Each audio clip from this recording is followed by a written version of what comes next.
के अध्यक्ष जी शरद पवार जी, मंच पर बैठे हुए हमारे देश के सभी पार्टी के नेतागण, मोदी के पार्टी को छोड़ के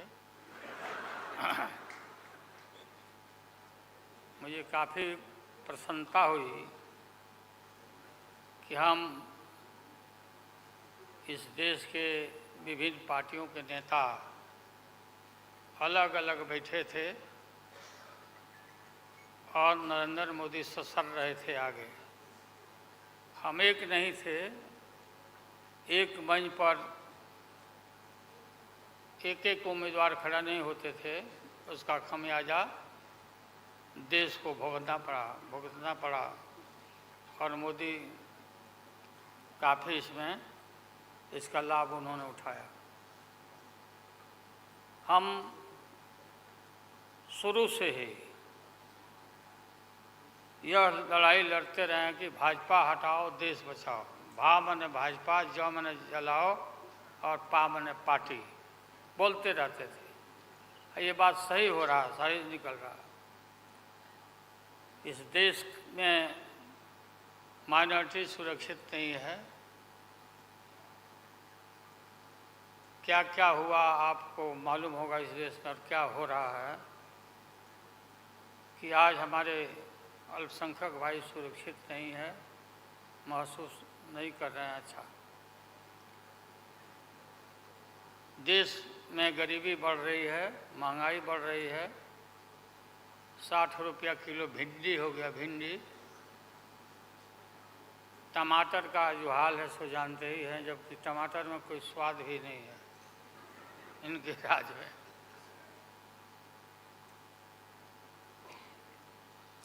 लगातार लड़ाई लड़ते लड़ते हम लोग आज इस मुकाम पर आए हैं कि अब हम सब पटना, बंगलोर और महाराष्ट्र, यहाँ मुंबई में ये मीटिंग के बाद अब एक निष्कर्ष पर हम लोग पहुँचे हैं और एक स्वरूप बना है, संगठन बना है, जो पढ़ करके आप लोग को सुनाया गया। आप सबको याद होगा कि कितना झूठ बोल करके, कितना अफवाह फैला करके इस सत्ता में लोग आए थे। मेरा भी नाम उस समय और देश के नेताओं का नाम, इन लोगों ने यह प्रचारित किया था कि इन लोगों का पैसा स्विस बैंक में जमा है, स्विस बैंक में। और मोदी जी बोले कि हम आएंगे और स्विस बैंक का पैसा ला करके हम देश के तमाम लोगों को, हर के को खाता खुलवाया कि 5-5 लाख रुपया जमा करेंगे, 15-15 लाख रुपया। हम भी झांसा में आ गए और हमने भी अपना खाता खुलवाया। मेरे 7 बेटियां, 2 बेटा और पति पत्नी दोनों मिला के 11 हो जाते हैं। देखा कि भाई 15 से गुना कर दीजिए, पैसा काफ़ी मिल जाएगा। हमने तो पशुपालन में कोई पैमानी शैतानी भ्रष्टाचार नहीं किया, जो भ्रष्टाचार नरेंद्र मोदी कर रहे हैं, करा रहे हैं। सारे देश भर के लोग खाता खुलवा दिया, सब गरीब गुरबा आदमी प्रचारित करवाया इन लोगों ने। और मिला क्या, सो देश के लोगों को मालूम होगा, आप लोगों को भी मालूम होगा, आप लोग में वैसे भी खुलवाए होंगे आप लोग पर, प्रेस के लोग भी, कि हो सकता है भाई मिल जाए, पैसा है देश का तो मिल जाए, वापस आ जाए। एक पैसा नहीं, सब इन्हीं लोगों का पैसा था।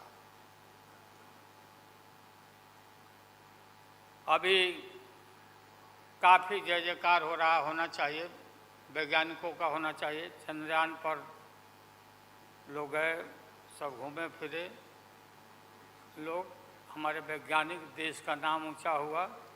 अब हमने सुना है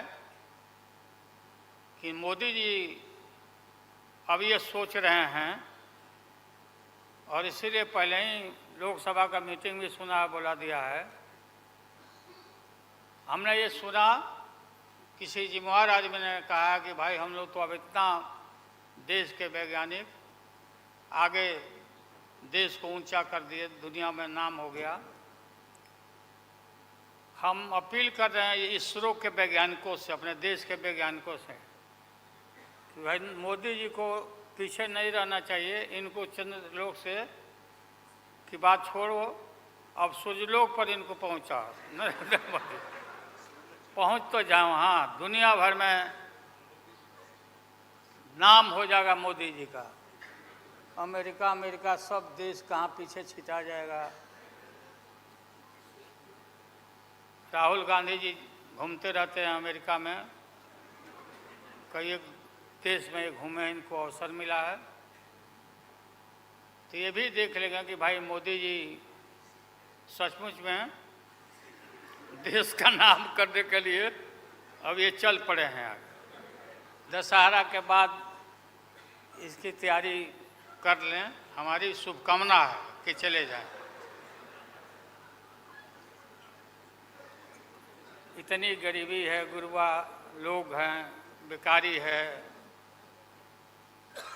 चारों तरफ फैला हुआ है, और बोलते हैं कि देश आगे बढ़ गया, देश आगे बढ़ गया। देश के नेताओं को कोई भी ऐसा नेता नहीं छूटा है जिसको ईडी में, सीबीआई में ये ना फंसाए हों, सबको फंसा के। ये हम देखते थे पहले के ज़माना में, सुनते थे कि जो बड़े लोग होते थे, सामंती लोग होते थे, वो गरीबों को और मिडिल क्लास के लोगों को मुकदमा में फंसा के और शासन करते थे। वही इनकी आदत हो गई है, और हम लोग डरने वाले नहीं हैं। हमने अपना किडनी ट्रांसप्लांट कराया है, कोई शौक से नहीं कराया है। डॉक्टरों ने कहा कि करा लो भाई। हमारी बेटी सिंगापुर में रहती है, उसने अपना किडनी दान दे दिया, जीवन दान दिया हमारी बेटी। और वहाँ इतना हम अपना शरीर का ऑपरेशन कराए हुए हैं, कोई ठिकाना नहीं। और पहले इस रोग के अलावा एशियन हार्ट इंस्टीट्यूट, डॉक्टर पंडा है यहाँ, नामी ग्रामी सर्जन हैं। 5-6 हमारा ऑपरेशन हो चुका है।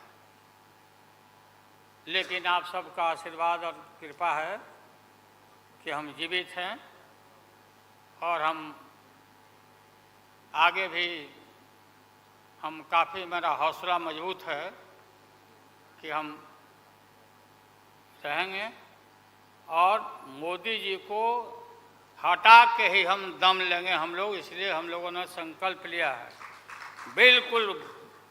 और सुन ले मोदी जी, अब आप समझ लेना कि पहले से मैं आपसे लड़ते आ रहा हूँ, गुजरात के युद्ध के लड़ाई राइट के समय से।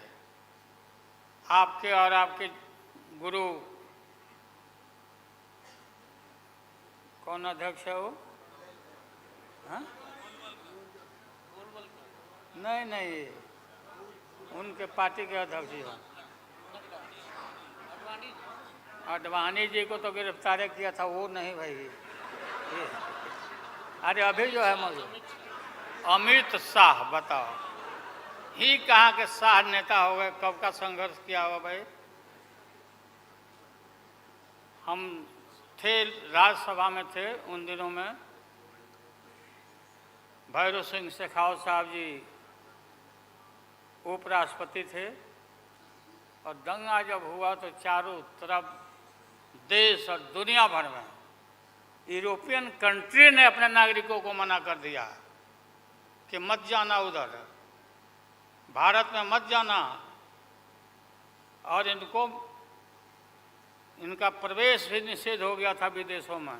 आप सब लोगों को मालूम है किस तरह का इनका इतिहास रहा है। हम गमछी बिछा के फ्लोर ऑफ द हाउस में वहाँ बैठ गए आगे चेयरमैन के चेयर के नीचे। हम कहा कि मोदी को गिरफ्तार करो, गिरफ्तार करो मोदी को, नहीं तो नहीं उठेंगे। चारों तरफ से हाउस गर्म हो गया, गर्म हो गया हाउस। और गर्म होने के बाद काफ़ी इनको परेशानी हुई। और स्वर्गीय अटल बिहारी वाजपेयी जी वो नेता थे, वैसा नेता हमने नहीं देखा। उन्होंने कहा नरेंद्र मोदी को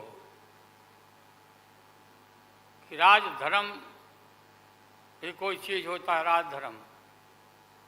लेकिन जो आदमी गिरफ्तारी के बाद इतना सारा विपक्ष सब लोग हम लोग जुट गए थे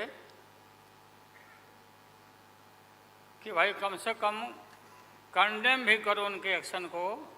नहीं किया ये लोग।